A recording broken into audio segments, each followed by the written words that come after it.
Sí.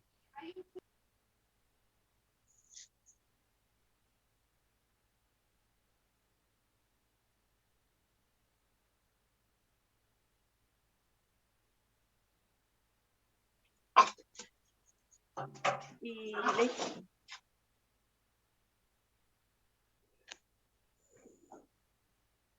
Buenas tardes. Hola. hola, Hola, hola. estamos todas expectantes. Sí.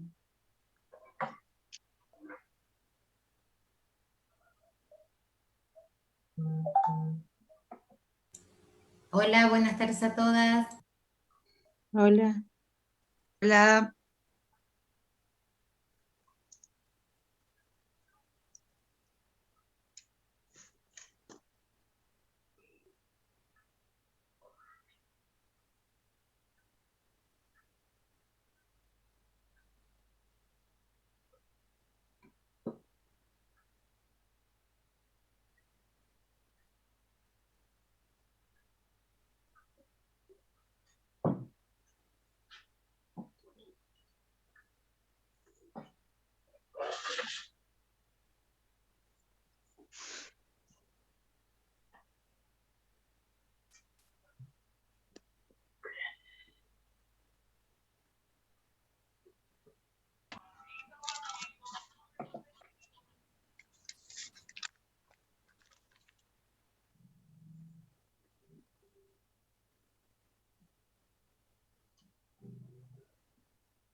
Hola, compás, fíjense en el tema de los micrófonos antes que empiece la profe, así no hacemos líos, porfa.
Hola, perdón, me quedé leyendo.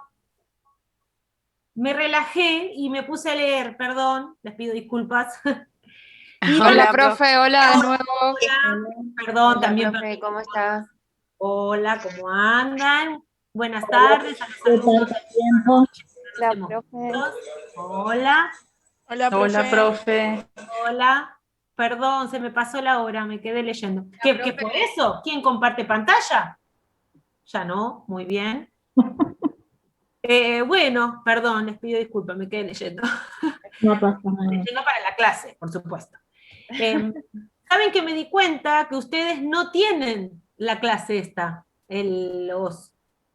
la presentación? Así que yo se las voy a subir luego porque en realidad no sé cómo pasar la PDF, si no se los hubiese hecho ahora. Pero después se lo paso, pero quédense tranquilos que se las subo, porque no se pongan a copiar todo, no hace falta, ¿sí? Se las voy a subir. Bueno, profe, gracias. Sí, lo que pasa es que no sé cómo hacerlo, pero es cuestión de que le pregunto a cualquiera y seguro que lo va a saber hacer. Muy bien. Quédense tranquilos, es una clase relativamente sencilla. No sé si ustedes han podido, sencilla, breve, la vamos a hacer sencilla. No sé si ustedes pudieron leer la bibliografía al respecto. Sí, profe, no sé dónde hacer hincapié de todo Muy lo que... bien, Julieta. Yo imaginé que ibas a haber entrado vos y quienes lo hayan visto en crisis, de decir, ¿me voy a tener que aprender todas estas pruebas? No, vamos a hacer una selección de algunas pruebas que ustedes sí podrían identificar como para qué sirven. Lo cierto es que, a ver, seamos realistas.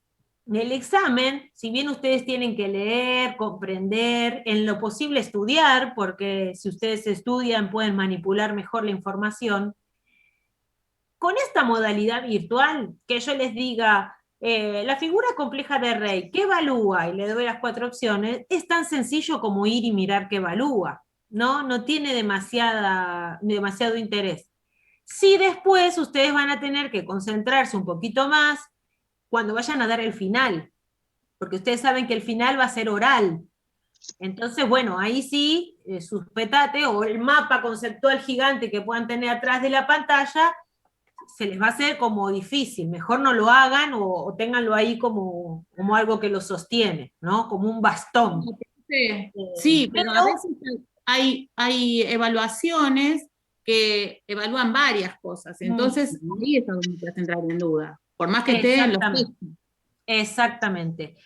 Eso lo vamos a, por ejemplo, si en el examen, que va a ser choice, que va a ser la misma modalidad que el primero, y yo les dijera, yo no, el examen, ¿qué evalúa la figura compleja de Rey?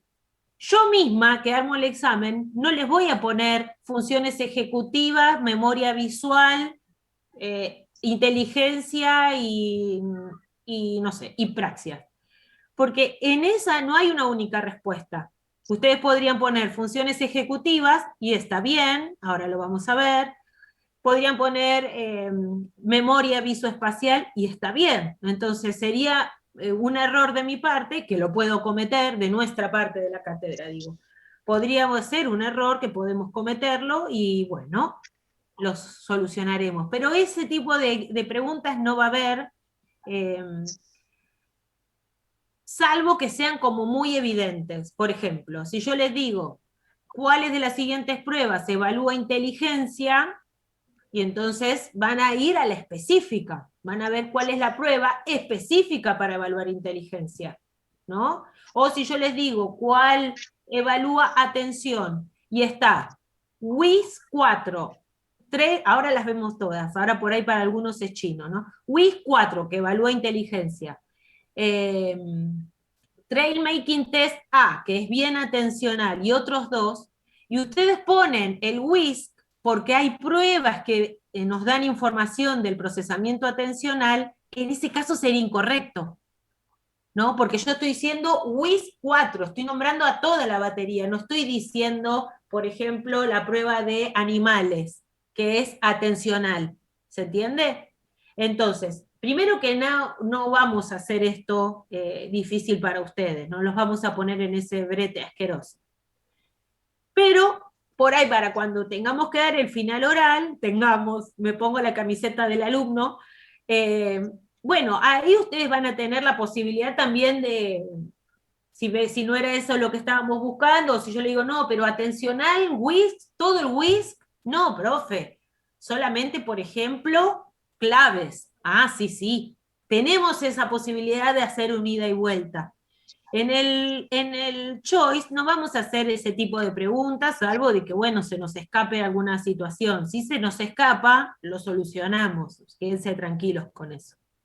Sí, Yamil. Profe, perdón. Sí, vos dijiste recién que el Trade Making A Sí. evalúa atención. Uh-huh. ¿Y el Trade Making B? Es más ejecutivo. Ahora los vamos a ver. ¿Sí?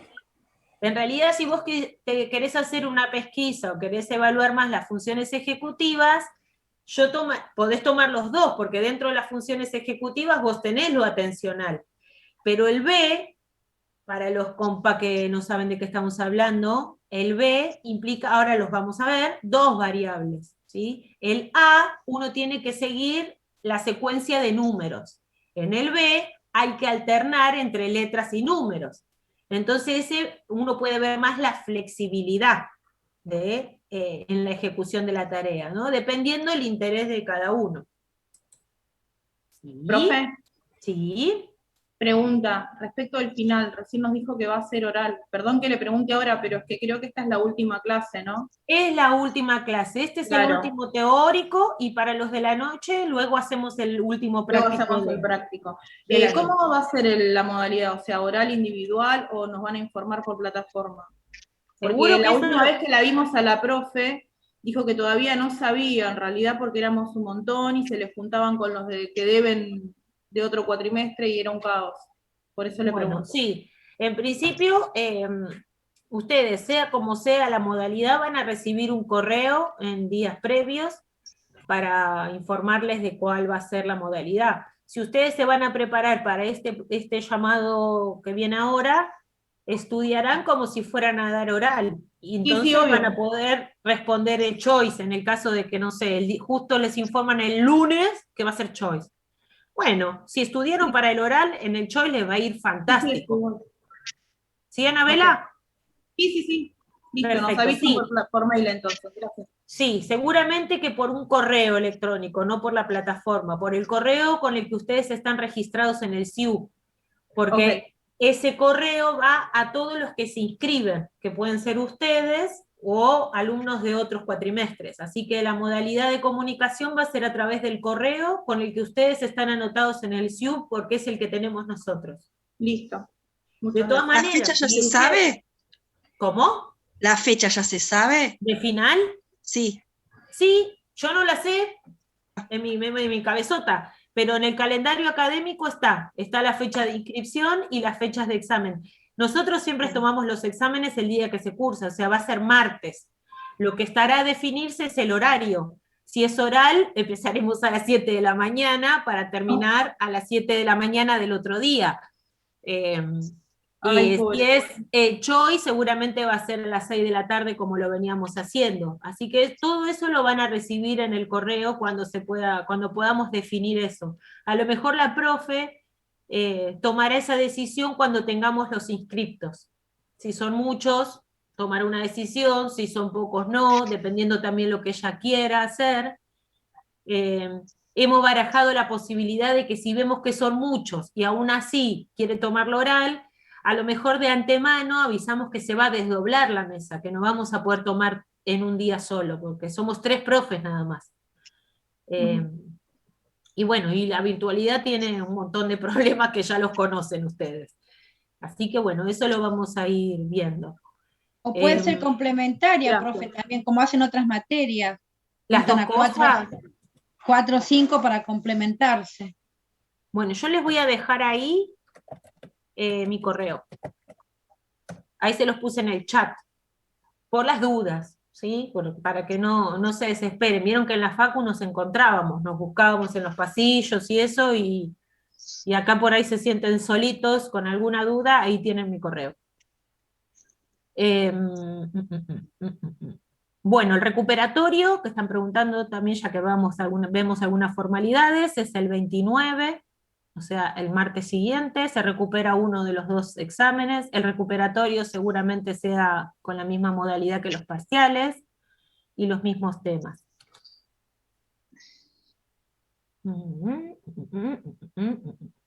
¿Sí? ¿Vamos? ¿Hasta aquí? Bueno. Les voy a compartir la clase, no la copien, no sé, bueno, sí, si quieren copiar la copien, pero yo se las voy a subir en cuanto la pueda pasar a PDF. No sé si hoy, si no, mañana.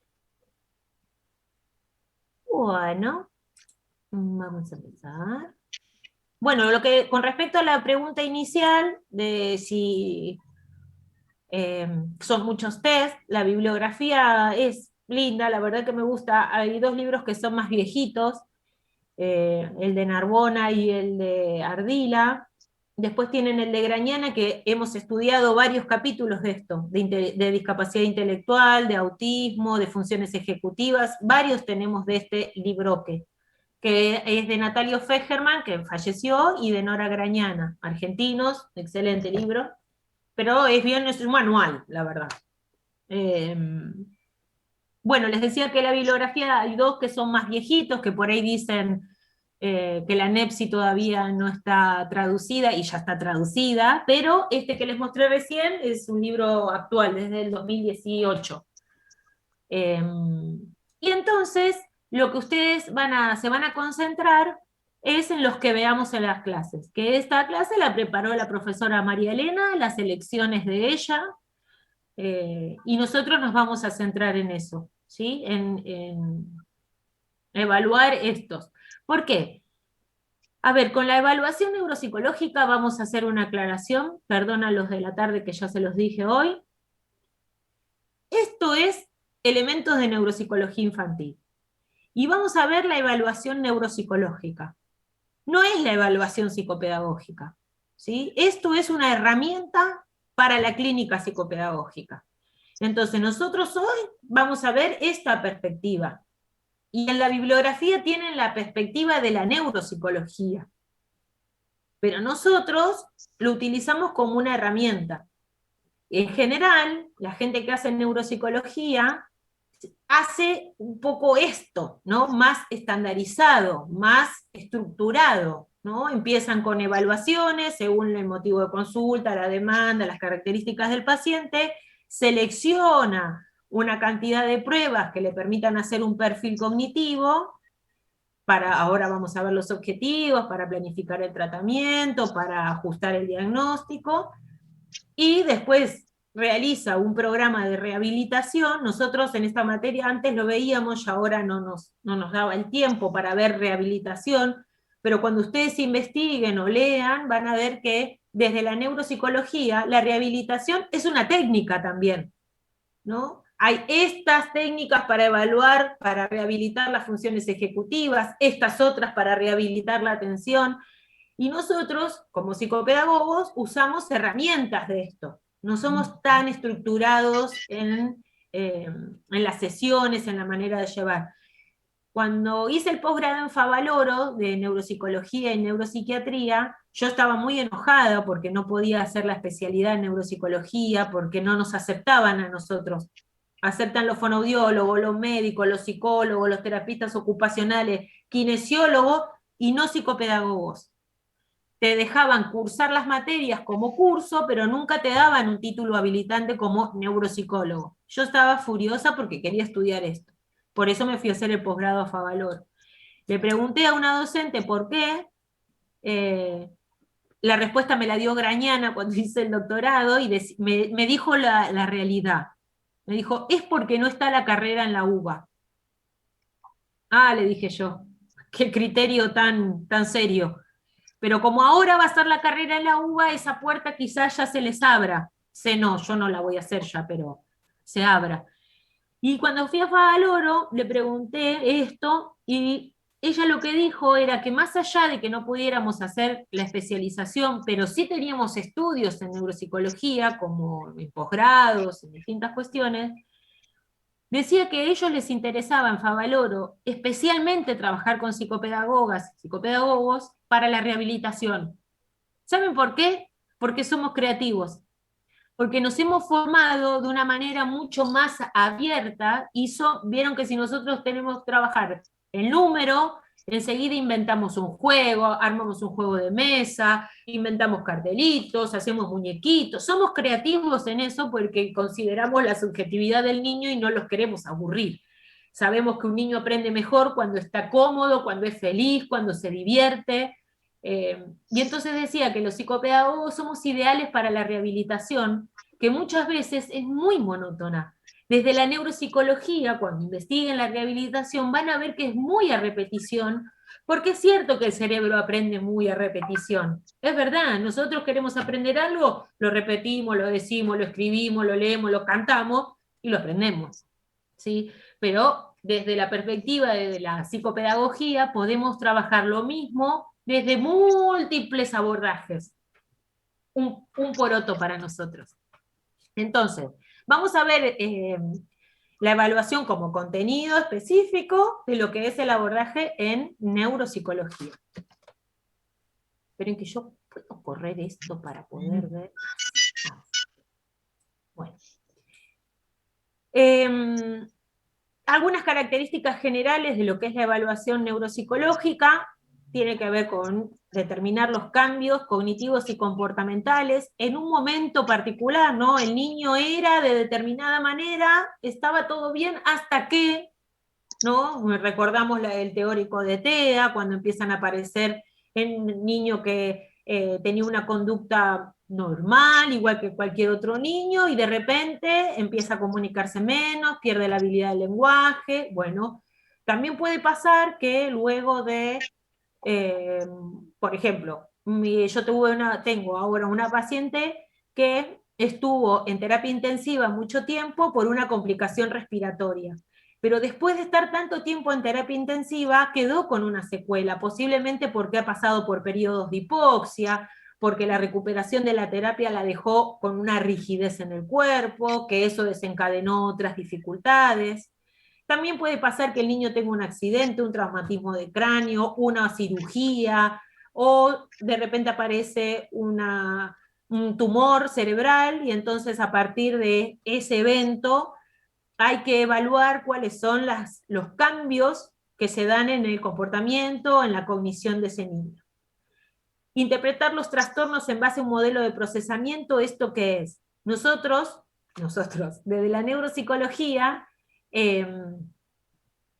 se trabaja, se evalúa y se interpreta desde un modelo teórico, ¿no? Entonces, no es lo mismo evaluar la conducta con una técnica estandarizada del campo de la neuropsicología que con una técnica proyectiva basada en un modelo psicoanalítico, por ejemplo. Podríamos evaluar la conducta de ese niño desde modelos teóricos distintos y concluir cosas distintas y abordajes diferentes. ¿Sí? Desde la neuropsicología nosotros sabemos que la neuropsicología es la relación cerebro-conducta. Es una manera de conocer y de interpretar el procesamiento de la información en base a cómo funciona el cerebro. Ese es el marco teórico. Entonces lo que nosotros tenemos que hacer es interpretar los datos teniendo en cuenta el modelo de procesamiento. Piensen en todo lo que aprendieron sobre dislexia y disgrafía. Evaluar la producción escrita de un paciente desde el psicoanálisis es posible, de hecho se hace, no lo hago yo, pero hay terapeutas que lo hacen y entonces pueden interpretar eso de una manera distinta de quien lo piensa desde el procesamiento lingüístico. Y entonces utiliza una técnica que está basada en el modelo de procesamiento lingüístico. Los test que evalúan lectura y escritura desde este modelo no les explican demasiado el modelo teórico. Todas las pruebas tienen su introducción teórica. Pero bueno, eso está en nuestra elección y en nuestra manera de interpretar también esos datos, ¿sí? Si no, estamos usando mal una técnica. nuevas formas de explicar los trastornos para poder interpretar, para poder planificar una terapéutica específica, viene de la mano de lo que decimos, y en neuropsicología se entiende al síntoma como la alteración externa de un proceso subyacente. ¿Sí? El proceso subyacente es ese modo de procesamiento lingüístico de la palabra escrita. El síntoma es no puedo escribir palabras irregulares. ¿Sí? Eso es lo que vemos nosotros.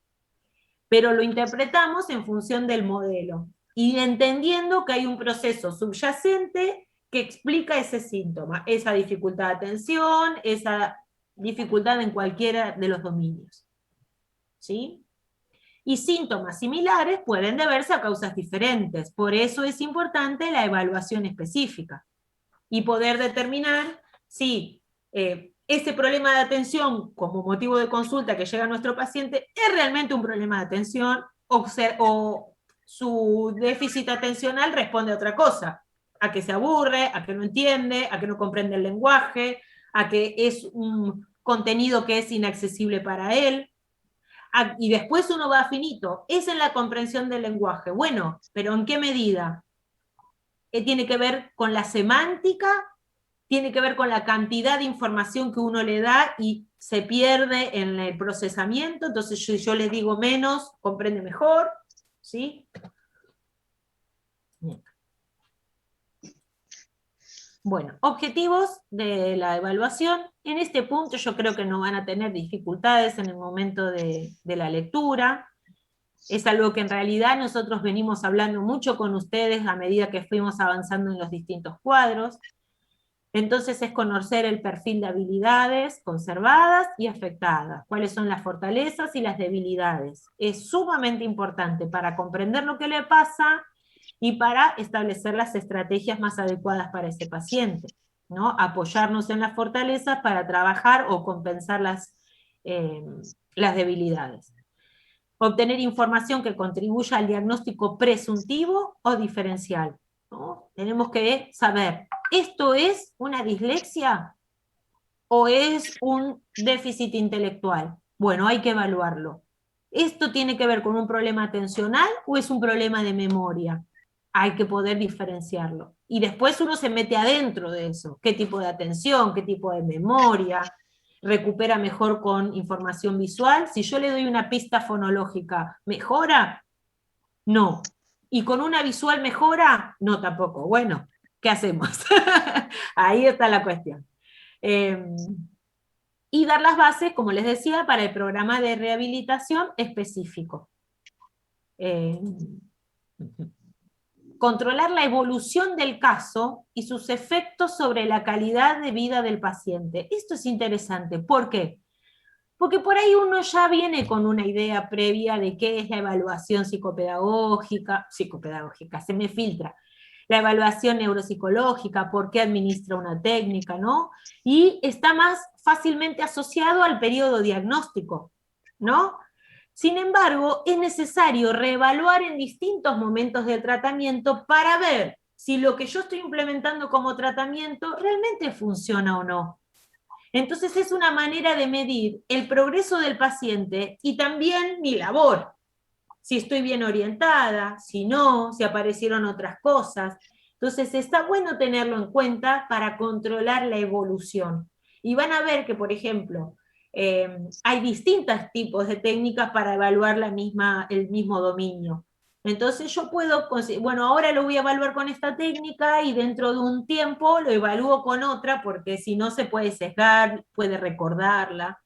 Entonces uno tiene que también ir midiendo el propio trabajo y realmente ver si eso está funcionando o no como nosotros esperábamos. Muy bien, el otro ya lo dije. Ustedes van a encontrar en la bibliografía bien detallado la diferencia entre la evaluación de niños y del adulto, en todas estas razones, muchas de ellas como más obvias, como que el niño tiene un cerebro en desarrollo y el adulto no. ¿Se acuerdan cuando nosotros veíamos dislexia desde el modelo del adulto? Por la dislexia adquirida, ¿se acuerdan que la dislexia adquirida adquirió la habilidad y por alguna injuria la pierde? distinto de la evolutiva, donde en realidad es el proceso de adquisición el que está interrumpido por distintas razones y demás. Entonces, acá hay una diferencia fundamental. Lo mismo que mantener una evaluación progresiva. Yo, por ejemplo, hago la pesquisa de los bebés prematuros, desde el nacimiento a los 2 años. Y entonces yo lo evalúo a los 3 meses y pasa la pesquisa lo más bien. No puedo decir, bueno, este niño no va a tener trastornos del neurodesarrollo, descartado. No, como es un niño que está en evolución, hasta que la habilidad no tenga que aparecer, no voy a saber si tiene una dificultad ahí, ¿no? Entonces hay que acompañar el desarrollo con una evaluación acorde a ese desarrollo. Entonces yo lo evalúo a los 3 meses, perfecto. Lo evalúo a los 6, apareció algo. Entonces trabajo con eso, lo estimulo, oriento a la familia, lo cito a los 15, 20 días y observo qué es lo que sucede. Bueno, pasó, lo adquirió, bien, faltaba ahí un poquito de medio ambiente que acompañe esto, pero lo tengo que seguir citando, sobre todo en mi caso, que yo estoy estudiando a los prematuros, hasta los 2 años que se le corrige la edad, yo podría hacerlo más extenso. Pero nosotros hacemos un corte a los 2 años, ¿no? Del seguimiento. Después uno puede seguir con aquellos niños que sí presentan factores de riesgo. Y otros los vamos viendo más adelante. Después los veo una vez por año, después los veo cuando ingresan a la escuela, porque por ahí estos prematuros estuvieron bien durante el primer tiempo del desarrollo, pero al momento de aprender a leer y escribir, apareció la dificultad. Pero va a aparecer cuando alguien le enseñe a leer y escribir. Yo eso no lo voy a poder ver antes, ¿se entiende? Porque además esto es tan importante. El cerebro maduro del adulto, por una injuria, por una demencia, por alguna enfermedad, aparece la sintomatología, ¿sí? En un cerebro que funcionaba bien y de repente aparece algo. En el caso de los niños, las funciones están en adquisición, es lo que les estaba diciendo, por eso el perfil neuropsicológico es variable. No es igual en un momento del desarrollo que en otro que en otro. ¿Qué es lo que acabo de decir? Y lo otro también ya se lo dije. El cerebro es más plástico en los niños. La plasticidad, ¿se acuerdan que la neuroplasticidad es la capacidad como un plástico de cambiar del cerebro? Está presente a lo largo de toda la vida. Y la plasticidad va a depender de varios factores. En la edad adulta, ¿tenemos plasticidad? Claro que sí. Lo demuestra el aprendizaje. No importa la edad. Mi suegra, con sus 70 años, aprendió a usar la computadora, ¿sí? Y otro por ahí adulto mayor, no le resulta tanto o le cuesta mucho más. Pero eso también tiene que ver con lo que se llama reserva cognitiva en los adultos. La reserva cognitiva es cómo ha vivido ese cerebro, cuán exigido ha estado ese cerebro. Un cerebro más exigido, que ha estudiado o que tiene un trabajo creativo, no sé, porque hace cositas en madera, ¿no? Por más que no tenga estudios, pero está inventando siempre algo nuevo, utilizando una herramienta, aprende a usar una herramienta nueva, investiga para hacer un mueble que vaya justo acá en este lugar.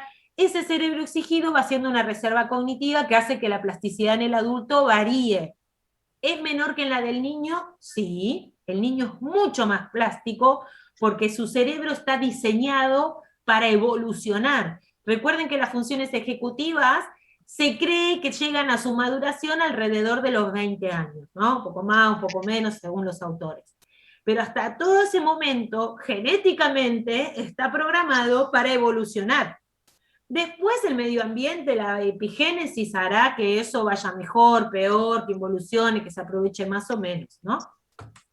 Pero plasticidad hay siempre. Lo que está afectada por la maduración y el desarrollo es cierto, lo acabamos de decir. En el caso del adulto, la evaluación tiene más valor predictivo, ¿no? Podemos predecir un poco más cuáles son las dificultades que va a tener, cuál va a ser el pronóstico, cuánto va a poder recuperar o no, sabemos que va a haber más limitaciones. En el caso de los niños, esto es mucho más difícil. Sabemos que va a presentar, sobre todo en trastornos del desarrollo, o como pasa con las dislexias, va a ser para siempre, pero va a evolucionar, no sabemos cuánto, y es mucho más difícil hacer un pronóstico a largo plazo en niños por todo lo que acabamos de decir. ¿Sí? Miren esta otra cuestión. Puede haber disociación entre la aparición del síntoma y la lesión. Un poquito como lo que hablábamos de los prematuros como su factor de riesgo, ¿no? Que además de la prematurez han tenido patologías específicas del prematuro. Pero por ahí, la sintomatología de ese niño aparece cuando empieza a ir a la escuela, ¿no? Lo mismo que les decía recién, es esta como disociación, un traumatismo de cráneo grave, agudo, a la edad de 2 años, quizá recupera bien, evoluciona con su desarrollo psicomotor, pero su lenguaje empieza a ser más lento, no logra los niveles adecuados, o no logra las funciones más elaboradas más adelante. A eso se refiere con la disociación entre la aparición del síntoma y la lesión, por lo que hablábamos antes, por la maduración, por la plasticidad. ¿Sí? Ustedes me interrumpen, porque yo acá me siento medio sola. Si no. ¿Le puedo hacer una consulta? Por supuesto. Capaz que nada que ver, pero con respecto a la menor capacidad, plasticidad en el cerebro adulto, sí. ¿Estos ejercicios de pensamiento lateral pueden ayudar a una mejor plasticidad? ¿A qué te referís? No, y bueno, viste que es como que te permite crear o pensar un poco más allá de lo que es la linealidad. Y me preguntaba por esto del pensamiento lateral, que está muy de moda también en las empresas o en equipos de trabajo. Y nada, con respecto a esto de... Mira, yo la verdad, mucho de eso no conozco, pero me hiciste acordar de algo. Viste que en algún momento se puso como, o ahora mismo está medio como de moda, la de estimula tu cerebro y haces sudoku, o crucigramas, o... Sí. En realidad, si uno trabaja mucho eso, se hace un habilidoso del crucigrama, pero eso no significa que te va a permitir ampliar o que se va a trasladar a todas las habilidades. Entonces, en realidad hay que ser, habría que estimular todos los dominios cognitivos. Si solamente a un adulto mayor, por ejemplo, lo hacemos hacer ejercicios de memoria, bueno, en su memoria va a andar bien, pero ¿y qué pasa con el lenguaje, con la planificación, con la atención, con la memoria de corto plazo? Claro, ¿sí? Sí. Por supuesto que cualquier estimulación que le exija al cerebro un esfuerzo cognitivo, que pueda resolver, que le pida siempre un poquito más, eso lo favorece en cualquier momento de la vida, en cualquier momento. Y no quiere decir que porque alguien no ha tenido la posibilidad en la vida de hacerse su reserva cognitiva, entonces ya no hay nada más que hacer. Siempre, siempre, aún cuando sabemos que una demencia termina en un deterioro general. Pero nosotros sabemos que aunque termine en un deterioro general, que va a ir ahí, uno tiene que trabajar para retrasar la aparición de esos síntomas, para retrasar ese deterioro masivo. Trabaja igual, ¿sí? Por más que, no sé, con el Alzheimer va a terminar en una degeneración total, con pérdida de control de esfínter, sin control. Bueno, lo que tenemos que hacer es empujar eso lo más allá posible. Se puede hacer desde la prevención o desde el diagnóstico. Gracias. No, de nada. Bueno, estos son como los pasos generales que uno puede encontrar en lo que habla de una evaluación neuropsicológica. De una anamnesis, de pruebas estandarizadas, ahora vamos viendo cada uno, las pruebas y cuestionarios, ambos, el análisis e interpretación de los datos, por eso vieron que yo les decía, es como bien estructurado, de acá a acá administro, de acá a acá analizo los datos, interpreto y después hago una devolución con un informe. Hay modelos incluso para hacerlo. Vamos viendo cada uno. La evaluación tiene una duración variable, va a depender de la edad del niño, del tipo de problemática, cosas que vinimos hablando mucho a lo largo del cuatrimestre. Y eso uno tiene que ser, hola, ya no estoy tan sola. Y eso tiene que ser muy cuidadoso por parte del evaluador, porque nosotros podemos concluir algo equivocado cuando en realidad nos pasamos de tiempo, ¿no? Si yo respeto el tiempo y la edad del niño, su periodo atencional, su capacidad de permanecer y responder a esa conducta, voy a tener un resultado. Ahora, si yo le exijo a un niño la misma atención y exigencia que a un niño más grande, a un adolescente o a un adulto, ahí el problema está de mi lado, no del lado del niño ni de la prueba, sino que no fue ajustado a eso. Lo mismo que la duración de la sesión, ¿no? Un poquito hablábamos hoy a la tarde de TEA y habrán hablado los de la noche con sus profes, que la duración de la sesión, nosotros decimos, son 45 minutos, media hora o una hora, lo que cada uno tenga estipulado. Pero la decisión es clínica. Uno puede interrumpir una sesión a los 10 minutos, porque eso es parte de un objetivo, porque algo pasó, o porque el nene se siente mal, o porque logramos algo maravilloso, o porque el niño se angustió. Distintas razones que pueden hacer que la duración sea variable. ¿Sí? No, nosotros no podemos forzar la evaluación a un horario determinado, ¿no? Si después la mamá nos pregunta, le daremos sus explicaciones, o a nuestros jefes o a nuestros supervisores, porque seguramente hay una razón que amerita esto y que es en beneficio del paciente. La selección de la prueba también está hay que tener mucho cuidado con... ¿Sí? ¿Alguien pregunta? Bueno, si no los escuchen, insistan fuertemente con su pregunta.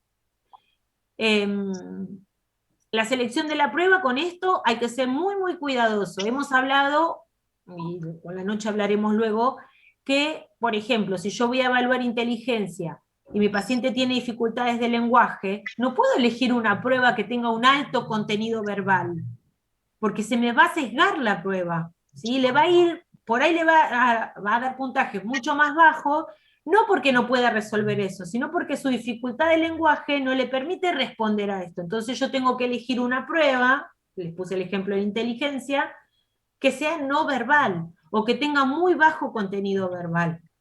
Y por supuesto tenerlo en cuenta en la interpretación. Lo mismo que el marco teórico, como decíamos hoy, no es lo mismo una prueba proyectiva con un marco teórico psicoanalítico que una prueba basada en los modelos de procesamiento. Y la condición neurológica es el motivo, digamos, ¿sí? Yo si tengo un niño con ECNE, lo que antes se llamaba parálisis cerebral, con una dificultad motora en miembros superiores, no puedo tomarle una prueba de cubos, que tenga que armar un modelo con cubos. Eso es, no puede, cero, no, cero a mí, que elegí mal de la prueba, ¿sí? Y no estoy considerando la condición de mi paciente. Yo quiero evaluar igual su percepción, su náusea, bueno, tendré que buscar la manera más acorde a las características de ese paciente. Profe, ¿sí? Una compañera preguntó algo por escrito. Ajá, eso se me escapa a mí en este momento. Ah, lo puedo ver acá. Pero la estimulación cognitiva sí, ¿no? Profe, esto era lo que hablamos. No, claro, esto era cuando Emil se había preguntado lo de lateralidad, y bueno, yo había preguntado lo de los ejercicios de estimulación cognitiva, que según cada, si memoria o lo que le pasa al paciente. Por supuesto, pero por eso claro. Es justo este punto, tiene que ver con el objetivo. ¿Qué quiero saber yo? Quiero tener un perfil cognitivo general del paciente, entonces tengo que evaluar todo. Claro. Si yo estoy concentrada en que quiero ver determinada cuestión, bueno, concentro la evaluación en ese aspecto. A lo mejor uno dice, bueno, no, yo quiero hacer una pesquisa, y en función de esa pesquisa, de ese perfil general, me concentro donde ha tenido mayores dificultades para hilar bien finito. Pero además, el objetivo es que tiene que ser el objetivo para ese paciente. Yo no puedo recibir a todos mis pacientes y aplicarle todas estas pruebas. A todos los que vienen les hago el WIS, el Wisconsin. No, eso es inadecuado. Ustedes durante la formación, por ahí algunos que están haciéndolo para la licenciatura, ya pasaron por materias que no voy a nombrar, que les enseñan a usar algunas técnicas, y después yo soy alumna de la facultad, yo creí que era así. ¿No? Que a todos mis pacientes le iba a hacer la hora de juego diagnóstica, psicopedagógica, después le iba a tomar el WIS, después le iba a tomar el Bender, después le iba a tomar la figura compleja y después la figura humana. No, Eso sí es incorrecto. El objetivo tiene que ser clínico, tiene que ser específico para el motivo de consulta, para mi hipótesis diagnóstica, ¿sí? Para ver qué es lo que yo quiero evaluar. ¿Por qué fue derivado ese paciente para evaluación? ¿Qué diagnóstico está pensando el neurólogo? Entonces, en función de eso, uno elige las pruebas y elige las pruebas que va a utilizar.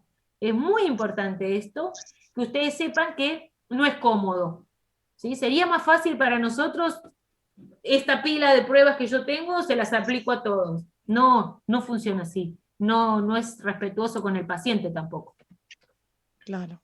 Bueno, con la Gracias, anamnesis es esta entrevista inicial, nosotros la llamamos, nosotros los psicopedagogos, digo, la llamamos entrevista de admisión, generalmente, que es ese primer encuentro con la familia, donde recabamos un montón de datos, siempre con una razón.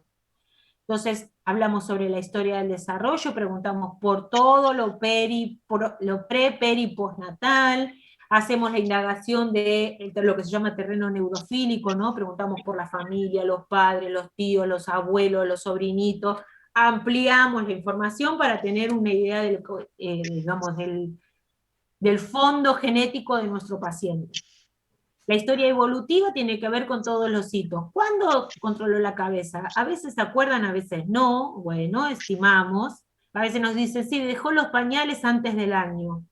Y ahí yo sospecho de que están como se confundieron con la edad. Si no, indago un poquito más ahí. ¿Cuándo empezó a hablar? ¿Qué palabras decía? ¿Cuándo dejó los pañales? Todos esos hitos del desarrollo. Que es el control de esfínteres, a la noche, de día, cómo fue eso, si sigue teniendo algún accidentillo por ahí. La historia médica y personal y familiar, esto que le decía de indagar en el entorno familiar y en el paciente también. Entonces, por ejemplo, cuando nosotros los citamos para la entrevista, les decimos, traiga todo lo que tiene del niño, todo, desde la libreta de nacimiento, porque ahí figuran los controles gestacionales, por ejemplo. La mamá nos puede decir, ¿hizo los controles gestacionales? Le decimos nosotros. Sí, sí. Y en la libreta por ahí constan 3 controles. Eso no tuvo controles. ¿Sí? La Organización Mundial de la Salud ha estudiado y determinado que el control mínimo son 8. Siempre teniendo en cuenta que el niño no haya sido prematuro, ¿no? Porque si nació de 27 semanas, es obvio que va a tener menos controles. ¿Sí? Ahí tenemos que estar atentos nosotros. Y entonces nos traen todo, nos traen el análisis de orina, de sangre, no importa, nosotros vemos qué nos sirve y qué no, porque nosotros queremos ver los informes si le hicieron electro, si tuvo tomografía, si estuvo internado, si le hicieron ecografía cerebral, etcétera, etcétera. Entonces le pedimos todo eso, siempre pensando en por qué, no porque sí. Pero fíjense esto, hay un montón de modelos de anamnesis. Estos son estructurados. Ya está predeterminado todo lo que le voy a pedir. Todo, cada pregunta que le voy a hacer.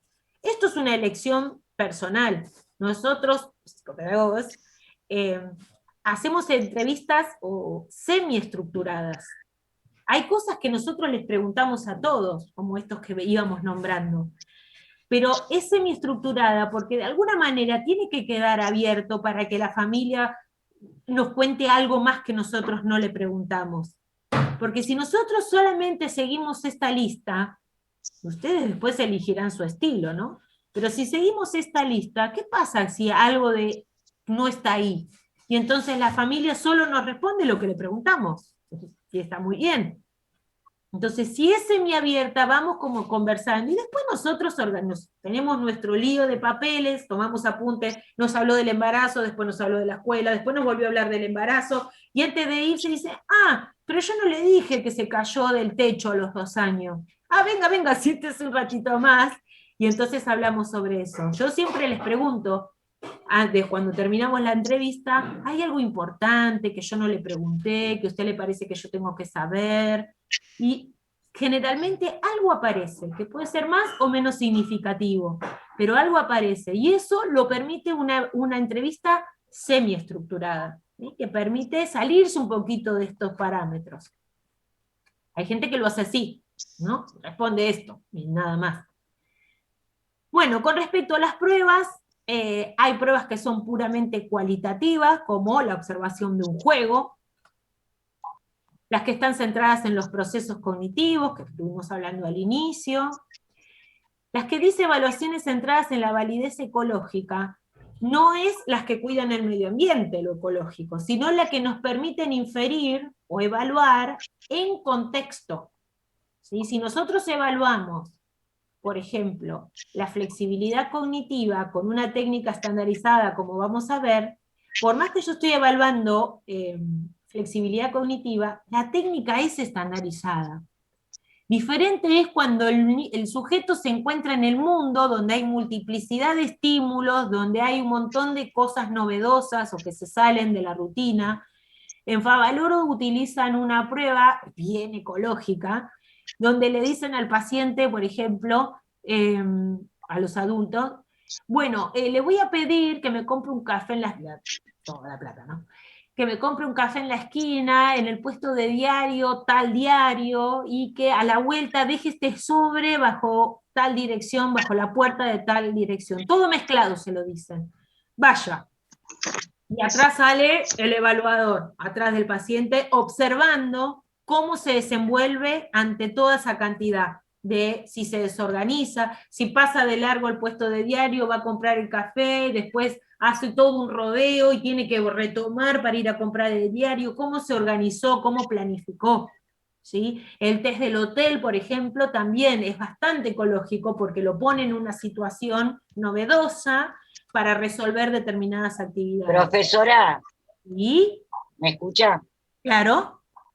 ¿Esto tiene que ver que ante una determinada acción realizar otra? Eso sería como una dificultad en la planificación, ¿no? Pero lo que yo quiero hacer hincapié acá es que la validez ecológica es que evalúa al paciente en contexto. A veces hasta le dan la orden, cuando llegue a su casa me llama por teléfono. Y esperan a ver si el paciente llamó, si lo recordó, si lo llama el otro día. ¿Sí? O como que tocan el timbre y arman la frase de que tocaron el timbre. Claro. Ecológica es lo contrario al laboratorio.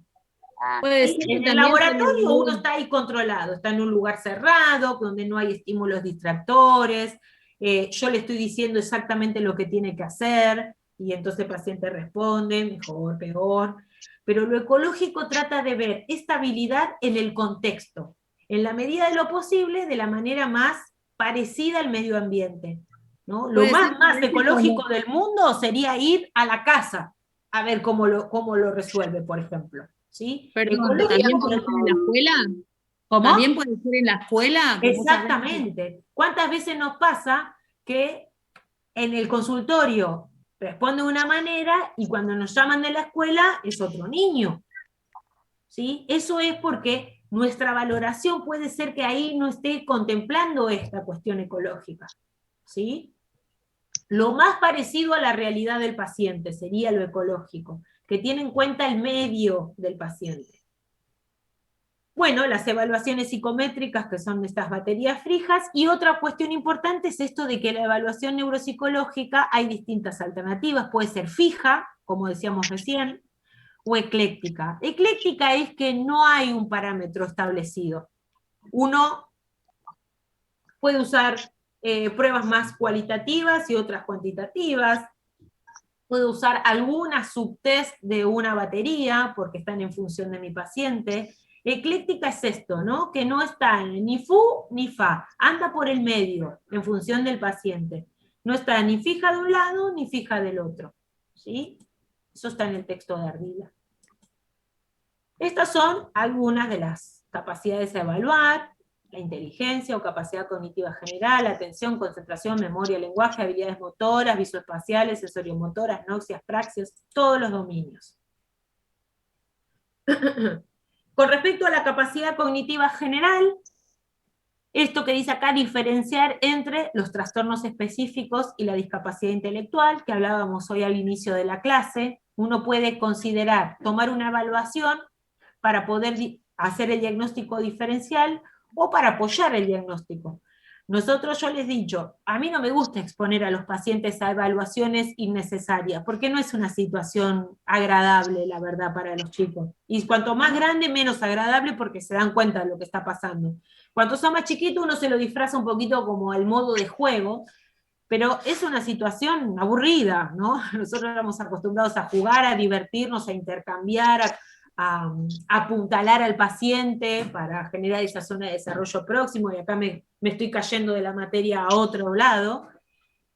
Pero a veces, si nosotros tenemos la hipótesis de que tiene dislexia, por ejemplo, tenemos que apoyar esa hipótesis con pruebas, porque a veces son vistos como niños poco inteligentes, ¿no? Y un montón de calificativos negativos para ellos porque no pueden aprender a leer o no comprenden lo que leen. Y en realidad nosotros sabemos que, porque lo hemos estudiado al paciente, que no puede comprender lo que lee porque está dentro del grupo de las dislexias, ¿no? Y entonces, en esos casos, yo evalúo, sobre todo para que nadie venga a decirle que es poco inteligente, que tiene que ir a una escuela especial, que necesita... Entonces, ahí hay una prueba específica que habla de que ese nivel cognitivo general está preservado y que corresponde más a una cuestión específica. Dentro de las escalas generales tenemos el WIS-4, que es la que está estandarizada en nuestro país. Ustedes en el práctico de discapacidad intelectual tienen el WIS-5, que está muy de moda, lo tenemos, lo conocemos, en los principales centros de salud lo utilizan para evaluar la inteligencia, pero no tiene baremos todavía nacionales. Entonces hay que tener ojo con eso. El WIPSI es otra escala de Wechsler para chiquilines, para nenes más chiquitos. Tiene una estructura similar a la WISC. Y para adultos es la WISE, que es también de Wechsler. Hay otras escalas, como la de McCarthy, que nosotros no la usamos nunca, la evaluación de niños de Kaufman, que es más breve, menos verbal, la escala Bailey para bebés de 1 a 42 meses, la de matrices progresivas del Raven, ahora les voy a mostrar. Esta es una escala no verbal, solo matrices, ¿sí? Y correlaciona muy bien con el WIS. ¿Eso qué quiere decir? Ya fue estudiada en nuestra población y se ha comprobado que si uno lo evalúa con el WIS, que es una batería muy larga, tediosa de tomar, tiene creo que 12, 15, 16, me olvidé cuántas pruebas tiene, un montón. Y la progresiva de Raven, si le da, o no sé, un nivel medio, con el Raven le da un nivel medio. Por ahí el Raven lo que no te da es un CI específico, pero sí te da un percentil y una medida, si es esperable para la edad, si está por encima o por debajo. Y eso está bueno, porque a veces si tenemos dudas, o porque dudamos porque el lenguaje ahí nos hace sospechar, tomamos una escala de Raven, que es rápida, muy ágil, y el paciente solo tiene que señalar la figura correcta, y nos quedamos tranquilos de que correlaciona bien, que la prueba no se sesgó. Y el cuestionario del Cumanín, que evalúa el desarrollo en niños más pequeñitos. ¿Ven? Acá tenemos algunas imágenes del WIS-4. Esta que ven acá, que yo estoy señalando con el mouse, ustedes ven el mouse, ¿no? ¿Sí? ¿Lo ven? Sí, Profe, profe, se se ve. ve. Sí, gracias. Sí, profe. Bueno, esta es la prueba 1 de las matrices de Raven, ¿no? Entonces, la consigna es esto, acá hay un todo, ¿ves? Acá hay un dibujito que le falta una parte. ¿Con cuál de estas completamos el dibujito? Lo único que tiene que hacer es señalar la correcta. Esto va a mayor complejidad y va evaluando en distintos aspectos. ¿Ven? Acá hay otra de matrices, de otro test, pero el mecanismo es el mismo. Acá vemos cómo está, esto es cubos del WISC, de una de las pruebas. Este es el Cumanín, que es para pequeñitos. El WIS ustedes lo van a estudiar en la facu, cuando hagan técnicas, que algunos ya lo hicieron y ya lo conocen, pero lo van a estudiar y lo van a usar mucho. Este es el CABIT. El CABIT tiene, también es de inteligencia, también correlaciona bien, y tiene una parte verbal y otra parte de matrices. La parte verbal tiene una que es, ¿qué es esto? Dicen, un cactus. Y hay otra que tiene pistas fonológicas, ¿sí? Yo le digo, por ejemplo, es un color oscuro, y entonces tienen como en el ahorcado, algunas letras están y otras no, y las que no están tienen las rayitas. Entonces la persona ahí hace otra inferencia verbal, tiene que saber leer y escribir, si no esa parte no se puede tomar. Y la otra es de matrices, igual que como la que mostré recién. Y es rápido. Yo lo uso mucho con los adultos que renuevan el cubo. Bueno, para evaluar atención y concentración, se pueden utilizar algunas pruebas de la batería WISC, como la de dígitos, inversos y directos. Ahora les muestro. Y otras de atención visual, como las pruebas de cancelación de letras, otros subtest que están en el WISC, que ahora los vemos, el Train Making Test, que ahora los vemos, y pruebas de ejecución continua, que ahora los vemos, como esta. ¿Sí? Acá lo que hay que hacer es encontrar estos dibujitos, fíjense lo que es eso, uno ve ahí, ya se pone la lupa, ¿no? Abruma un poco ver todos estos estímulos. Pero esto es de atención sostenida, ¿bien? Y selectiva, porque yo tengo que buscar estos dibujitos y tacharlos. ¿Sí? Se controla el tiempo. En estas pruebas de cancelación puede pasar que tenga muchos errores y la ejecutó en poco tiempo. Y eso lo que nos da es la impulsividad del paciente. ¿Sí? Porque por ahí tarda mucho, pero tiene pocos errores. Entonces ese es un buen nivel de atención, aunque haya logrado un puntaje bajo, digamos porque pudo hacer, no sé, 8 renglones, pero no cometió errores. Y otro por ahí hace casi toda la hoja y cometió un montón de errores. Eso es más impulsivo. Esta es una prueba del WISC 4, ¿sí? Esta que está acá, que se llama animales, también es de atención, es una subprueba de atención, pero la inteligencia es un conjunto. Nosotros tomamos todo para el nivel cognitivo general, pero si nosotros queremos ver la atención, por ahí podemos seleccionar estas pruebas. Acá el paciente lo que tiene que hacer es tachar los animales. ¿Sí? Y está en dos formatos. Esta que es la ordenada, ven que están como en fila, y esta que es al azar.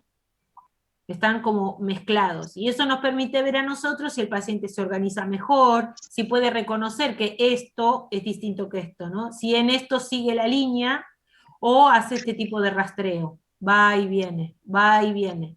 Eso lo podemos ver observando lo que hace.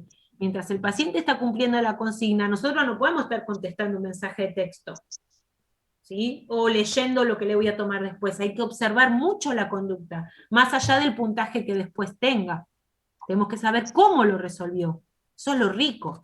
¿Ven? Nosotros le decimos, ¿ves? Acá hay un montón de animalitos.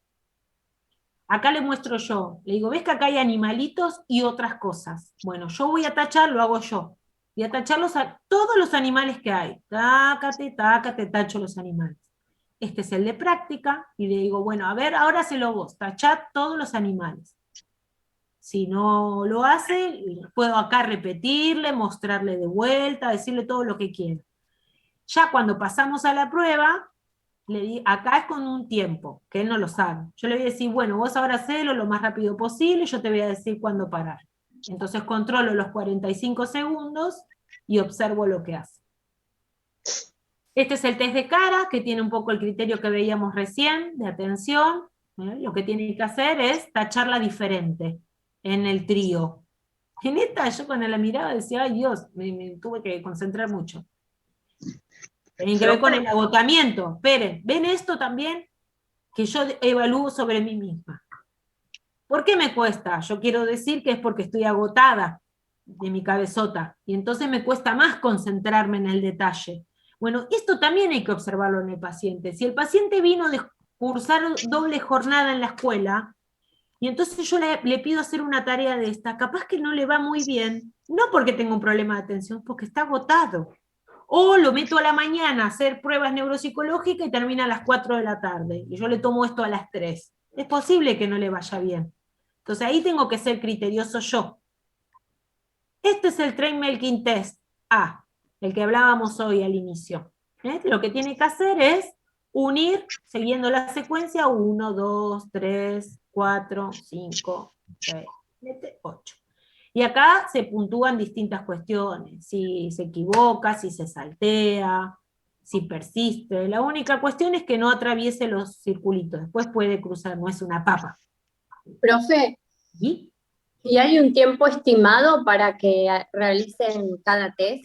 Sí, por lo general sí. A ver, yo te dije, sí, fue demasiado brutal lo mío.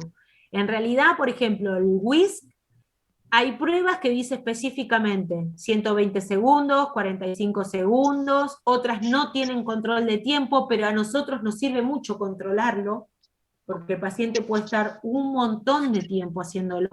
Por ejemplo, en este caso no tiene control de tiempo, el train making. Y es muy interesante ver qué es lo que pasa acá. Esta es la de prueba, donde yo le explico qué tiene que hacer, miro la ejecución para ver que entendió lo que tiene que hacer, y esta es la prueba en sí misma, ¿ven? Inician el 1 y terminan el 25. Entonces, acá no hay tiempo, pero nosotros tomamos el tiempo. Vemos, anotamos, registramos cuánto tardó. Es muy importante por lo que hablábamos hoy, porque por ahí, si se apura mucho, comete más errores. Yo he visto pacientes que tardan, pero a manera desesperante lo que tardan, y no cometen errores, pero van y vienen, van con el lápiz, y entonces buscan el 2 y van por acá, van por acá, y se les va rayando toda la prueba, y se hace como un embrollo, difícil para nosotros después de seguir si no estamos mirando atentamente, y por ahí no cometieron ningún error. Y en el tiempo que ellos demoren, que el paciente demore, nosotros acompañamos, sin Exacto. apurar, sin nada. Exactamente. Mira, el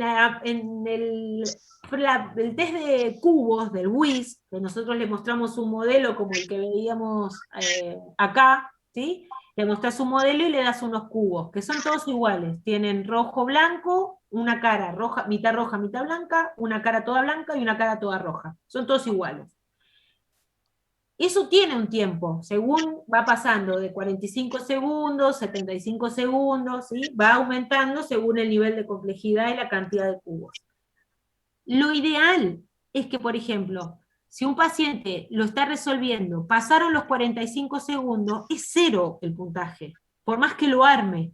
Pero para nosotros es muy importante dejarlo para ver qué hace, porque por ahí él tarda 1 minuto y medio y lo arma, o tarda 1 minuto y medio y no lo arma.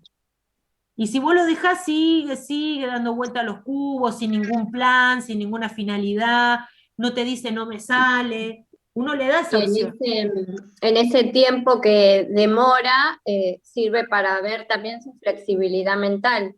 Exactamente. Y además, su modo de procesamiento. Porque por ahí el paciente se pasó de tiempo en todas, ¿sí? En todas las pruebas, pero logró todos los modelos.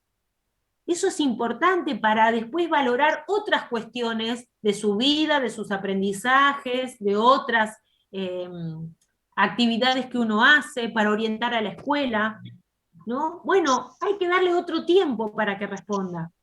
Si la maestra quiere saber, nos hace una pregunta en general, y nunca levanta la mano, bueno, y vos querés saber, no es que no sabe, dale tiempo, ¿no? Decirle, bueno, a ver, fulanita, ¿cómo que te parece? Y si tarda, no es porque no sabe, es porque está pensando, decimos nosotros. Su velocidad de procesamiento es otra, y posiblemente llegue a una respuesta correcta, o no, veremos, ¿sí? Pero para nosotros, por eso digo que es, más allá de lo que dice el manual, si vos mirás el manual, dice, terminaron los 45 segundos, es 0, dámelo. Pero desde la cuestión más global y analizando el procesamiento, entonces uno tiene que ver esto también. Si lo dejamos, ¿qué pasa? Por más que le da 0 el puntaje, lo cualitativo ahí es sumamente valioso. Bueno. Profe, pregunta, pero por ejemplo, si tenemos que tomar un WISC, ¿en cuántas sesiones se estiman que se pueden tomar? En una Depende sesión... del niño. ¿Viste lo que hablábamos al principio de la clase? Que decíamos cuánto dura la evaluación. Ok, si pero uno... por WISC no hay un tiempo, no hay sesiones establecidas para poder tomarlo entonces. No y sí, te voy a decir muchas la verdad. pruebas, son cansadoras las pruebas, por eso. Totalmente. Entonces, si hay que tomar un WISC, y si hay que acompañarlo por otro test más, y no. Imposible. Depende de la edad del niño, de cómo responde al test. Por esto te digo, si tarda 2 minutos en hacer cada una de las pruebas, a veces no puedes tomar más que un test de toda la batería. Si si vos lees el manual te dicen qué tiempo. Incluso te dice, esta prueba se administra en 45 minutos, que jamás es así. Claro, no, por eso, porque las estaba mirando y es imposible, más ponerlos por ahí más chicos. Exactamente. Y sí es cierto que vos, por ahí tampoco te puedes tomar 3 meses. No, más vale. Porque se te desdibuja un poco el resultado. Pero yo la tomo en varias sesiones. Claro. Y sobre todo porque nosotros en el hospital tenemos las sesiones más acotadas. No tenemos 1 hora con cada paciente. Entonces hay que aprovechar ahí ese espacio. Y también el objetivo clínico y el momento del tratamiento o en el momento clínico que estás con tu paciente. Porque hay niños que por ahí le tomas una prueba y después jugás, haces otro tipo de actividad menos no estructurada, claro. Porque también uno tiene que sostener el vínculo, después no queremos que el nene no venga más. Entonces esto es tedioso para ellos. Sí, se evalúa un todo y ahí vamos echando. Exactamente. Y la frustración de él, ¿no? ¿Cómo? La frustración del propio paciente al ver que tal vez no puede resolverlo. Totalmente. Bueno, otra cosa, hablando de la frustración, es que cuando yo les tomo el WIS, tenga la edad que tenga, me acomodo en el lenguaje que digo, ¿no? Pero básicamente lo que yo siempre me ocupo de decirle y de remarcarle, incluso cada vez, si yo lo tomo en varias sesiones, cada vez se lo recuerdo, que el WIS es para evaluar a niños de 6 a 16 años. Entonces le digo, va a haber cosas que para vos van a ser una papa, y otras que te van a parecer imposible de hacer. Vos no te preocupes, porque esas cosas son para chicos más grandes. Entonces, le saco a él esa preocupación y lo pongo en la prueba. Eso tampoco te lo dice el manual. Bueno, pero nosotros, a pesar de que no tenemos que intentar frustrar, porque si el chico le da tiene la edad para hacer ciertas evaluaciones, no le vamos a poner algo que es para más grandes. Pero a la vez también en momentos evaluamos la frustración del chico, si la puede manejar o no. Totalmente. Una cosa que se quede ahí y agache la cabeza porque no puede con los cubos, otra cosa que te haga así con los cubos y anda a buscarlos, y otra es que vos lo ves, uy, no puedo, que lo tome como un juego, se divierta, por supuesto. Todo eso es lo que nosotros tenemos que ir valorando más allá de la técnica puntual, lo que dice ahí, la puntuación y todo eso. Bueno, estos son otros, esto también está en el WIS, que es claves, hay claves A para más chiquititos, que no tienen número, que son dibujitos, y esta es la B para nenes más grandes, y lo que tienen que hacer es completar, poner el mismo dibujito que está ahí, ponerlo ahí. Entonces hasta acá es la prueba, ahí nosotros les explicamos, y le decimos, bueno, completalo hasta la raya, no saltees, y después le decimos, bueno, ahora trabaja lo más rápido posible, sin equivocarte, y nosotros controlamos el tiempo. Esto es retención de dígitos directo, lo hemos visto en memoria, esta prueba, yo te digo 5, 8, 2, y vos me repetís igual, y el orden inverso, yo te digo 2, 4, y él tiene que decir 4, 2, los da vuelta. Este es figuras incompletas del WIS, también. Perdón, Nati. ¿Sí? ¿Dígitos directos y dígitos inversos evalúan memoria?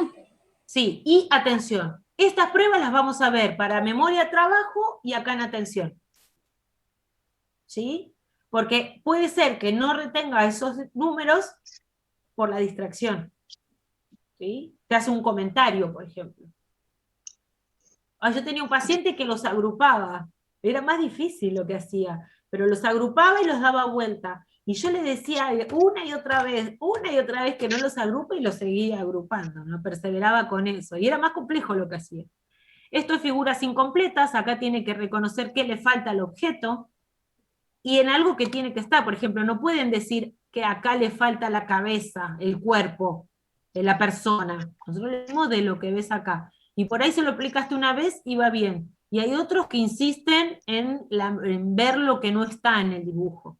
Y esto es atencional, tienen que prestar atención a las características del dibujito, se muestran de a una en realidad. A este le faltan los bigotes, la oreja, la punta, la manga. Para memoria, hay que evaluar la codificación, el almacenamiento de todos los procesos, hay distintas baterías. El TOMAL es una batería súper completa, que lo hemos conversado en los prácticos de cuando vimos memoria, pero es eterna, una psicopedagoga, una sola, de todas las que he supervisado, lo tomó completo en unas cuantas sesiones, pero porque el paciente específicamente requería una evaluación profunda de memoria. Es súper completa y muy, muy, muy larga, muy tediosa de tomar. Estamos viendo, no están todas, pensé que teníamos dibujitos. Bueno, y después tienen la prueba de memoria verbal de California, que es una lista de palabras que tiene distintos ensayos, y entonces se evalúa el aprendizaje de esa lista de palabras, y tiene algunas pistas de reconocimiento, lo que nosotros llamamos priming. Entonces, si dentro de esa lista que nosotros practicamos, ¿no?, en varios ensayos, y entonces le decimos primero el recuerdo libre, decime nuevamente la lista, después de que tiene una lista de interferencia, ¿no? Viene con el ensayo, la repetición, tiene una interferencia, y después le pedimos, bueno, ahora decime la lista de 16 palabras, eso es el recuerdo libre. Y después le podemos mostrar las pistas. Fonológica, por ejemplo, si la palabra era pato, le digo, te falta una que empezaba con pa. Si no la recuerda, yo le puedo mostrar un cartelito que tiene un pato, un gato, un conejo. A ver, y por ahí cuando ve el dibujo, la recupera. Eso es para poder diferir si la dificultad estuvo en el almacenamiento o está en la recuperación. Por ahí la recupera con un priming verbal y no con visual y no con el verbal, pero sí la almacenó, porque si no, por más que le muestre el dibujito, no la va a recordar. Es interesante eso de ver. El recuerdo de historias, la figura compleja de Rey, que ahora se las voy a mostrar, y la figura simple de Rey, que evalúa la memoria visual. Y las pruebas de la NEPSI, es re linda esta batería, que está justo el dibujito ahí abajo, porque es súper completa, evalúa todos los dominios en un rango de edad muy amplio, y además te permite como agruparlas según lo que vos quieras evaluar. Si querés evaluar funciones ejecutivas, lectura, escritura, memoria, procesamiento emocional, las podés agrupar según lo que vos quieras evaluar. Es re linda. Profe, ¿y nosotros cuál nos conviene evaluar o cuál es el que más utilizan ustedes, por ejemplo? Eso lo vas a ir viendo un poquito, te vas a ir haciendo de un montón de técnicas. ¿Sabés qué te va a ir dando esa pista? A tus pacientes. A medida que vos vayas teniendo pacientes, te vas a ir haciendo de técnicas en función de lo que vas necesitando. El WISC lo vas a tener porque vas a estudiarlo en la facu.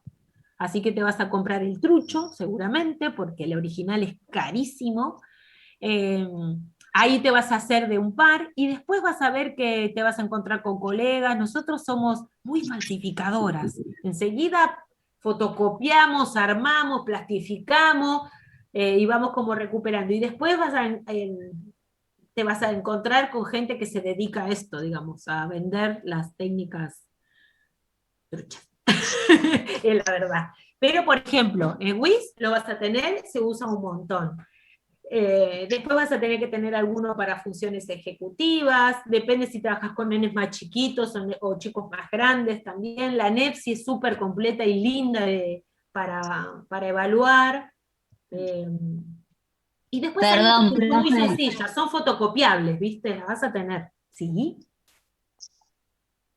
No, pensé que me preguntaban. Yo estoy con ganas así, mucha ¿Profe? ganas. ¿Sí? Sí, ¿y usted dónde bueno, podemos comprarlo obviamente, cuando nos llegue el turno, digamos, de comprarlas, lo podemos conseguir así en la facu, o hay algún conocido como para Sí, llegar? cuando ustedes llegan a estas materias donde van a pedirles que tengan esta técnica, aparece en la puerta la persona que se ocupa de eso. Listo. Y después, si no, igual también nos escribimos, que esto no puedo estar diciendo esto, que es ilegal, muchachos. Bueno, pero como para empezar, la NEPSI y el WISC son Sí, básicos. la NEPSI, trucha y todo, es muy cara, ¿eh?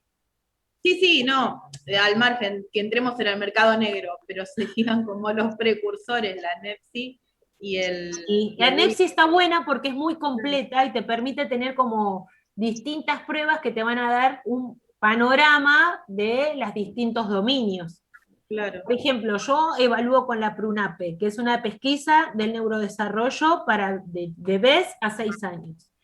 Y en ese caso, uno puede fotocopiarla, truchar, digamos, los objetos concretos que son poquitos y muy fáciles de reproducir, pero hay una certificación. No sé, yo hice la certificación en el Garrahan, la estudié, tuve que evaluar a un niño, filmarlo, que me tuvieron que ver. Hay algunas pruebas que es necesaria la certificación, digamos. Hay otras que vos estudiás la teoría y lo podés administrar. Pero hay otras que por ahí requieren de otro apoyo dependiendo de la formación. Yo fue cuando empecé a trabajar con bebés, entonces lo necesitaba que alguien me diga algo, porque en la facu no lo vemos, no vemos evaluación de bebés. Bueno, y acá hay otros tantos. Vamos a, por ejemplo, el token test, es una prueba muy sencilla, la denominación de Boston, que evalúa vocabulario. El ITPA es una prueba específica del lenguaje. La verdad es que nosotros, en clínica psicopedagógica se utiliza relativamente poco, porque es más específica por ahí de fonoaudiología, pero a veces nos pasa que nuestros pacientes no tienen y hacemos como una valoración, podemos hacerla hasta cualitativa, o tomar algunas de estas estandarizadas para evaluar los distintos niveles, fonológico, morfológico. Bueno. Semántico, pragmático, los distintos niveles del lenguaje. Se pueden utilizar esas técnicas estandarizadas, pero son muy, para mí, específicas de fonoaudiología. Si hay una fono que las administre, va a ser mucho más aprovechada que si la hacemos nosotros, eso digo. Para las habilidades visoespaciales o visomotoras, estos analizan la información, por supuesto, visual, en cuanto al reconocimiento del objeto, la posición y localización, como esto. Esto hay que reconocer que es una bici, pero si yo le muestro esto solo, debería decirme que es una bici. Los pacientes que tienen agnosia visual, por ahí si vos le mostrás la bici así, no sabe lo que es. ¿Sí? Nosotros, pues como tenemos un buen reconocimiento, no importa cómo la estemos viendo, reconocemos la bici. Y esto también para nosotros en psicopedagogía muchas veces tenemos que hacer esta valoración, con otras pruebas también, para ver si la dificultad por ahí en la escritura, con qué está, si con el procesamiento de la lengua escrita o con el reconocimiento de la imagen, ¿no? Del análisis visual. Para funciones ejecutivas, tenemos el Wisconsin, que ahora tenemos sí unas imágenes, emparejamiento, Stroop, ahora esto los vemos todos, si es más fácil. ¿Sí? Para funciones ejecutivas, tenemos los distintos dominios para evaluar. Este es el de emparejamiento, porque fíjense que lo que nosotros vimos de atención, lo tenemos acá también. ¿Sí? Ahora, por ejemplo, lo mencionamos en la parte de atención, que es encontrar el igualito, atención al detalle.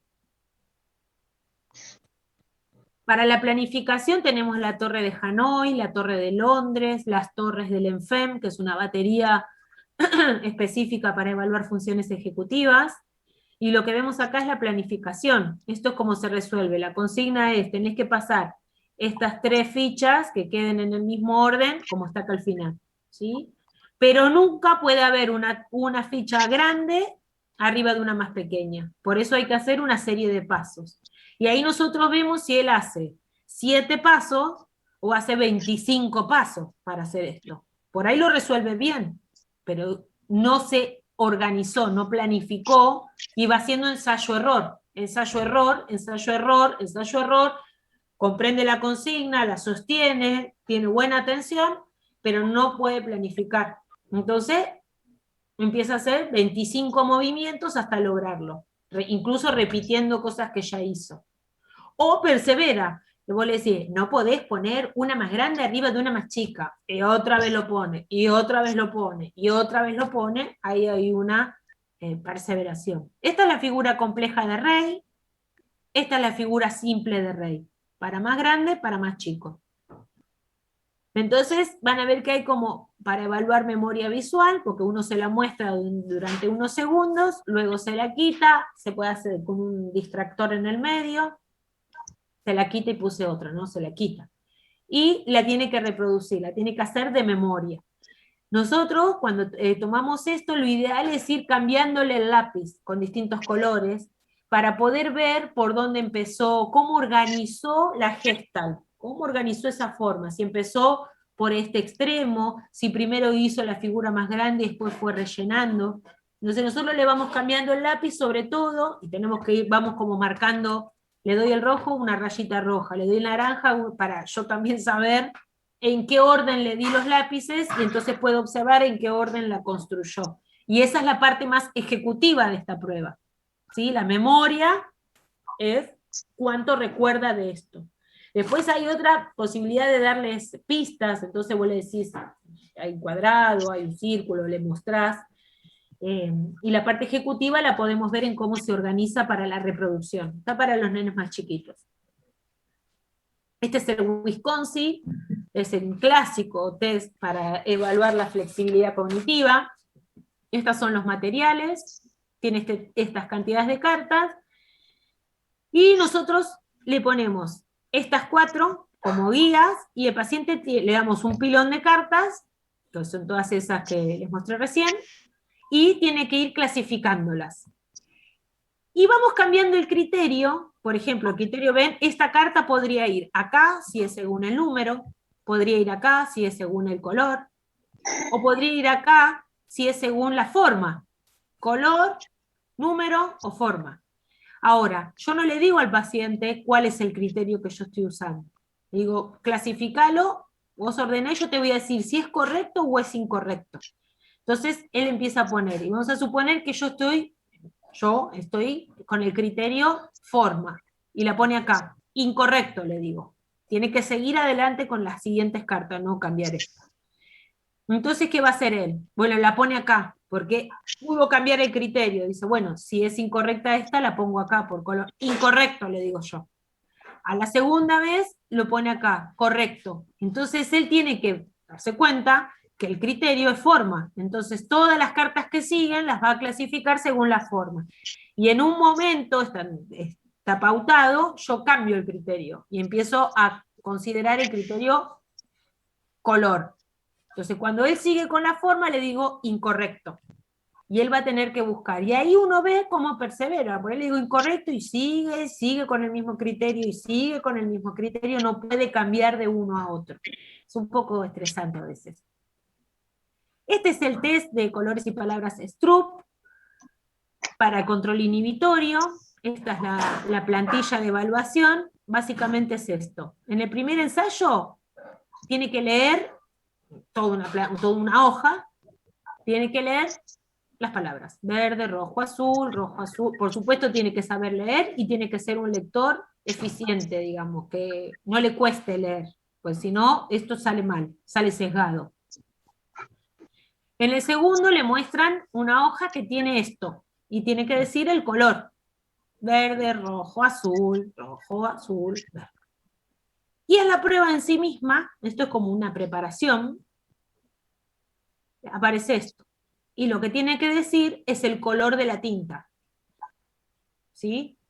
Entonces dice rojo, verde, azul, azul, rojo, verde. Con algunas pausas.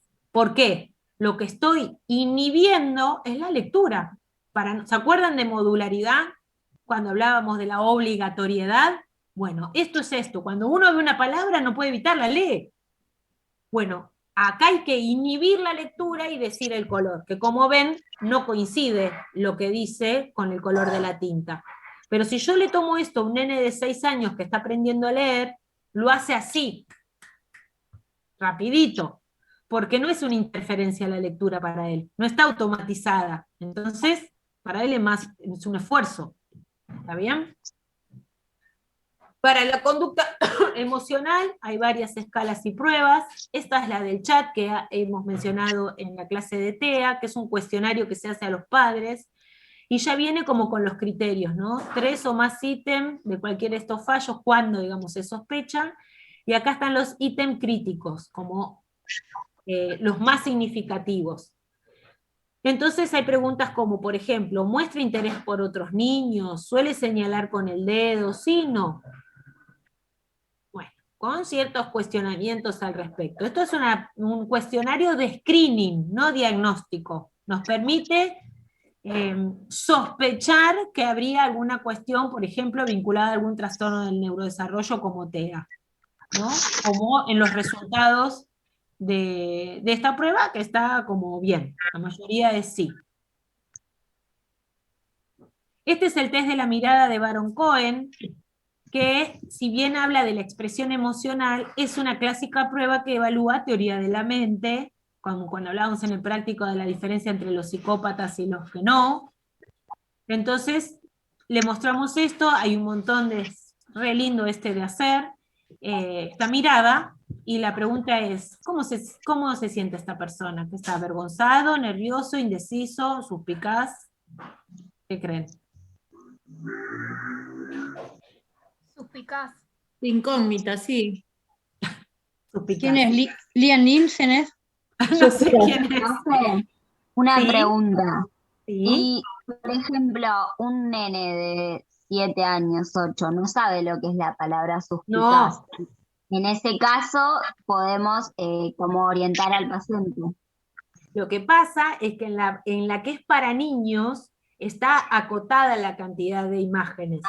En realidad, si vos querés tomar esta prueba, por alguna razón, yo lo que te recomendaría, si fueras mi supervisanda, por ejemplo, es que primero, en otra sesión, 2 o 3 días antes, sesiones antes, te asegures que sabe lo que es nervioso, lo que es avergonzado, ¿no? En el caso de este ejemplo, que conoce ese concepto. Incluso la prueba viene como con una definición. Te puede pasar que te diga, oh, no sé qué es indeciso, y vos tenés ahí qué decirle, indeciso es esto. Porque en definitiva, no importa que vos le expliques qué es indeciso.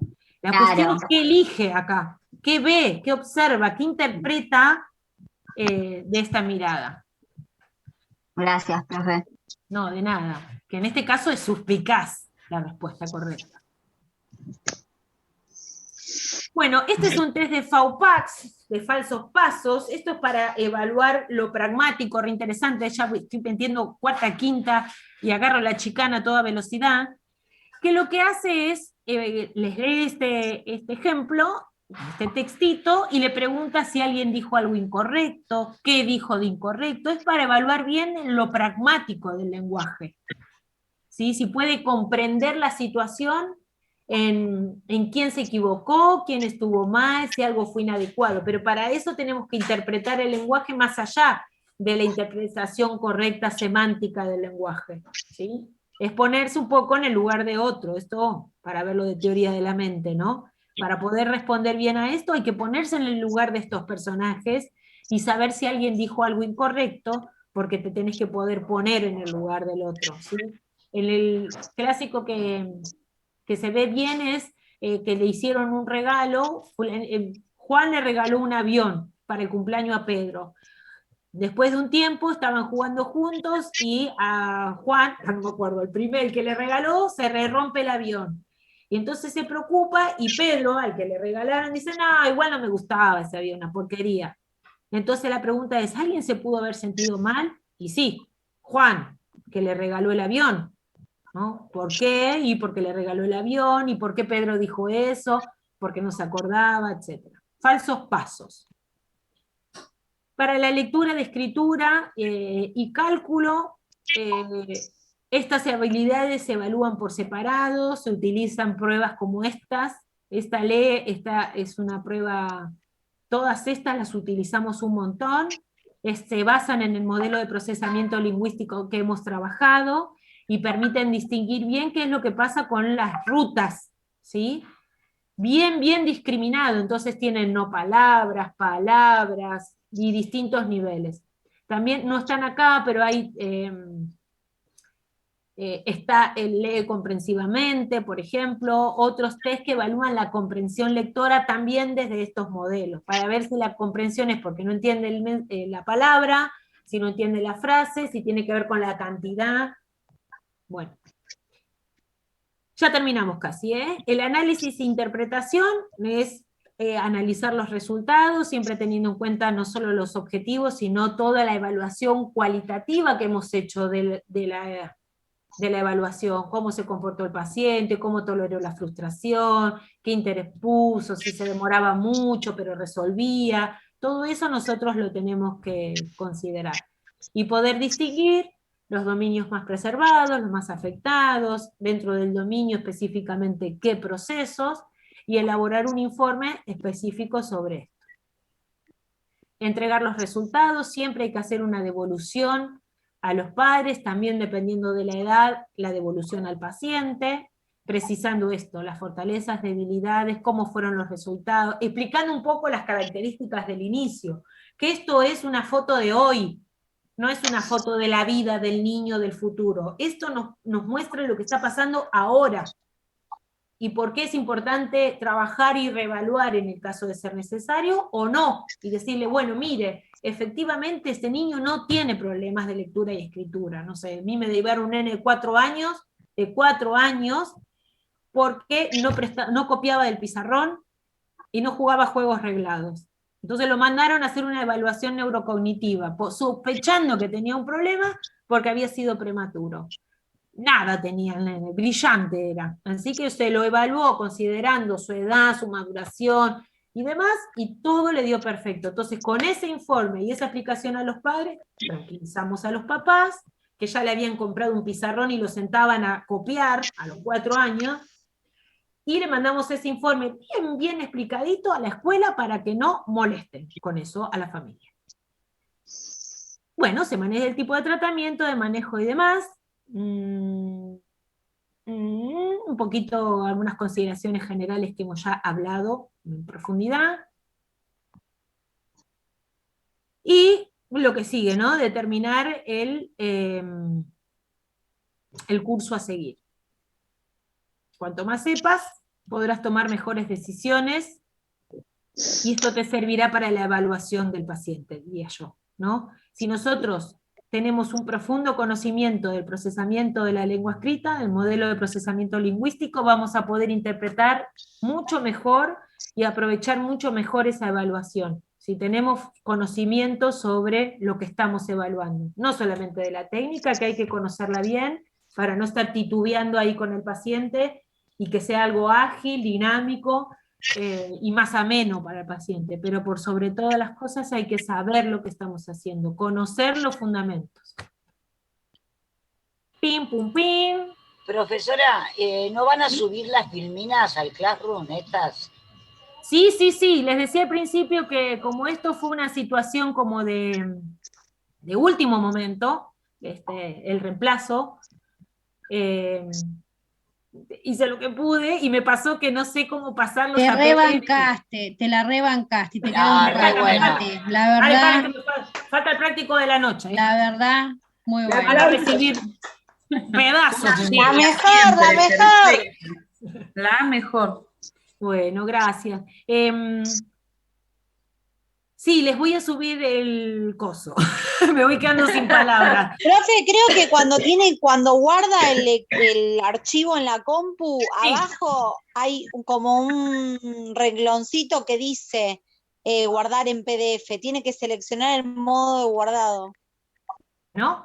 Lo voy a probar probablemente mañana, si me lo permiten, porque estoy a 20 minutos, obvio. 30 de mi casa todavía. Y lo hago, ¿sí? Sí, porque me di cuenta hoy que no se había subido, pero quédense tranquilos que seguro, a más tardar mañana a la tarde, yo se lo subo, ¿sí? Quédense tranqui, gracias. Yo les dejé ahí mi correo, creo que a todos, ¿sí, no? Sí. Al principio, sí. Bueno, por cualquier cuestión. Muchas gracias. Bueno, ahora nos vemos en un ratito de los de la noche, el resto estudien, que les vaya muy bien, chequeo los correos tipo domingo o lunes para ver si tienen dudas para el parcial, y cuídense mucho. Para el final más que para el parcial. Para las dos cosas, dijo el chavo. Excelente, gracias. Nos vemos con gracias por toda la cruzada. Gracias, profe, fue un placer cursar con usted todas las tardes. Muchas gracias. Muchas gracias, profe.